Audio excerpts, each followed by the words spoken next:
તો ઉમરોની ટીમે તો આખી ગુજરાતી ઇન્ડસ્ટ્રીના તમામ જાણીતા કલાકારો અને ગાયકો એક સાથે ભેગા કર્યા અને કરી નાખી એકદમ સરસ ઊંધિયું પાર્ટી। તો તમને પણ ઝલક બતાવીએ અને સ્ટાર કાસ્ટ શું કહેવું છે ફિલ્મ વિશે એ પણ જાણીએ। આ ફિલ્મની સ્ટારકાસ્ટ સાથે આપણે મળીશું કે જેમાં છે આપણી સાથે એવા દિગ્ગજ કલાકારો કે જેઓએ આ ફિલ્મમાં અભિનય કર્યો છે। આપણી સાથે જે વિનીતા જોશી, દીક્ષા જોશી અને સિનિયર જે કલાકાર છે વંદના પાઠક તેઓ પણ છે, તેજલ પંચાસરા આપણી સાથે છે, સુચિતા ત્રિવેદી આપણી સાથે છે, અભિષેક શાહ કે જેઓને આપ હેલ્લારોથી ઓળખો છો, હેલ્લારોને હજુ પણ યાદ કરો છો। હવે પહેલાં તો એ સિનિયર કલાકારની સાથે જ વાત કરીએ કે જેઓએ બહુ બધી ફિલ્મોમાં કામ કર્યું છે, સિરિયલમાં કામ કર્યું છે। આખરે ઉમરો એમના માટે કેમ ઇમ્પોર્ટન્ટ છે? ઉમરો કેમ ઇમ્પોર્ટન્ટ છે? બાપરે, સિનિયર હું તો બહુ નાની છું।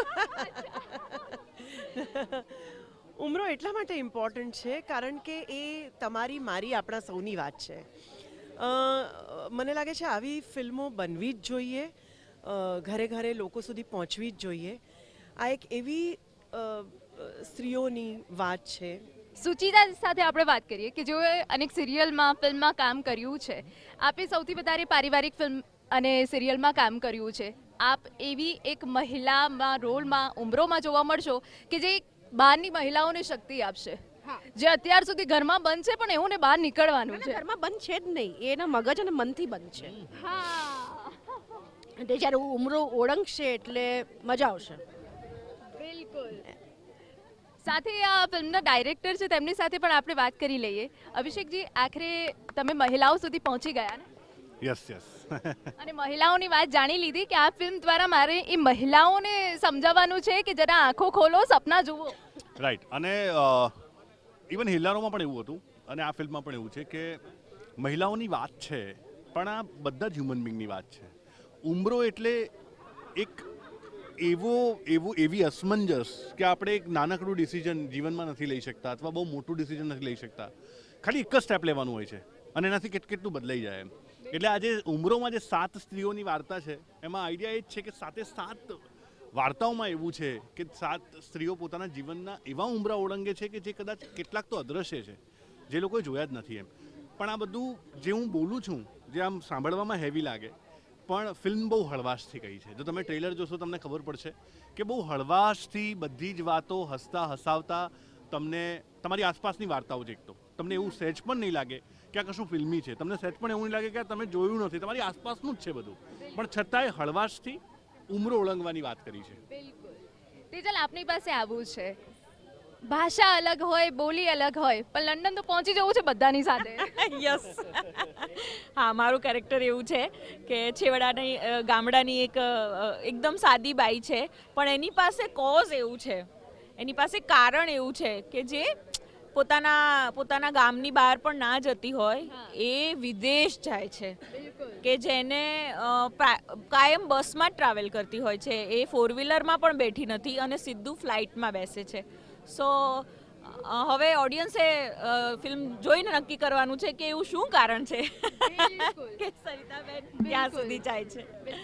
દીક્ષા સાથે આપણે વાત કરીએ। અલગ અલગ ફિલ્મ કરી છે, અલગ અલગ કેરેક્ટર કર્યા છે, આ ફિલ્મમાં આપનો અનુભવ કેવો રહ્યો છે?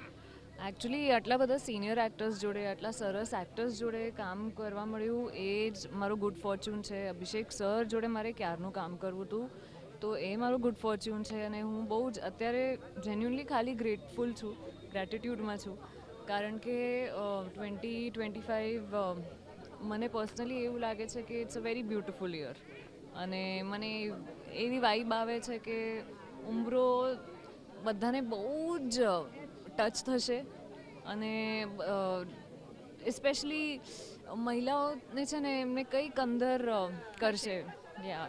બિલકુલ। વિનીતા, આપ શું કહેશો? આપનું કેરેક્ટર આ ફિલ્મમાં કેવું છે અને આપને કેટલી મજા આવી?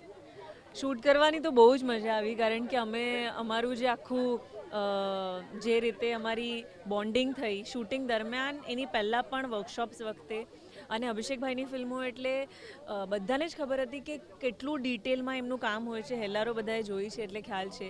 અને બીજું કે વાર્તા એટલી મજાની છે ને કે બધાને શૂટ કરતી વખતે એક્ટિંગ કરતી વખતે એવું લાગ્યું જ નથી કે મતલબ અરે પ્રેશર આવી ગયું કે એટલું આમ પોતિકાપણું લાગ્યું ને, કારણ કે વાર્તા એટલી સરસ અને બધા કનેક્ટ કરી શકશે એવી વાર્તાઓ, 7 વાર્તાઓ જેનો એક પ્રોપર બિગિનિંગ છે, એક મિડલ સ્ટોરી છે અને એક કલ્મિનેશન એન્ડ પણ છે 7 વાર્તાઓનો. એટલે ઓડિયન્સને બહુ મજા આવશે અને હસશો પણ, રડશો પણ અને આંખોમાં પાણી હશે અને હસશો એવો પણ એક મોમેન્ટ આપને ખૂબ ખૂબ શુભકામનાઓ ફિલ્મ માટે. જી, મારા કેરેક્ટરનું નામ છે કીર્તિ.